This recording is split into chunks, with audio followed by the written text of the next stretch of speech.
Hey, this is Dennis Fassett, the Cashflow Mercenary. Welcome to another installment of Cashflow Mercenary Television. Man, I'm sick as a dog today. It reminds me of an old Aerosmith song. Cold as heck out here.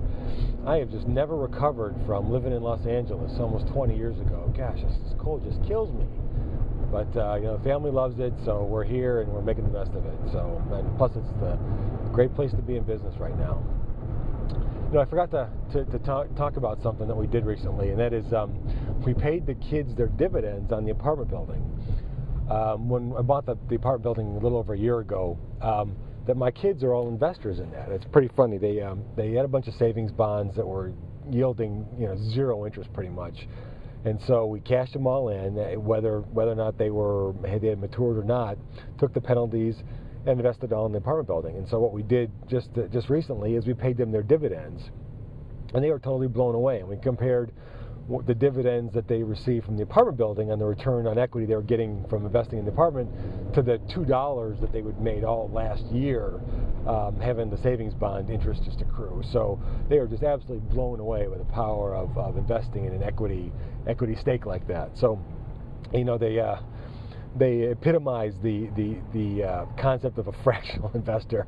I mean, all told, they basically all told together just had a couple of $1,000s in total invested in the building. But still, it was their long-term savings, and they're not allowed to touch it. And so we're going to keep reinvesting it, and they're going to earn compound interest, which is really good. That's another thing, is that we took the money out and showed them what they earned, and then we put it right back in and told them they were in a dividend reinvestment plan, which is pretty funny. But something else that we did to kind of hammer home the whole point of ownership is that when we bought the building, we took them all over, and based on the money that they had invested, we kind of talked about what piece of the building they own. The oldest, she had the most. She was senior and junior in 8th grade last year, so she had the most savings bond saved up, so she owns a parking spot, which is pretty funny. The second had, the second most. She owns the kitchen cabinets in one of the nicer units.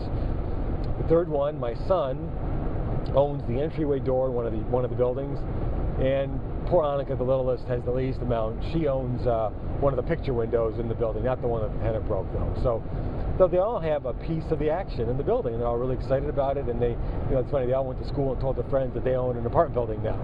It's kind of the same thing that a lot of my private investors and partners do, which is really cool because, they really do own a piece of the action. They own a piece of the building, and they get all the benefits of ownership without having to do any of the management. So it is a lot of fun for them to actually own a piece, and they get to participate and say they own a building. It's really a lot of fun for them. So I think it's teaching them good lessons as well. So this is Dennis Fassett, the Cashflow Mercenary. Thanks again for tuning in, and we'll talk again soon.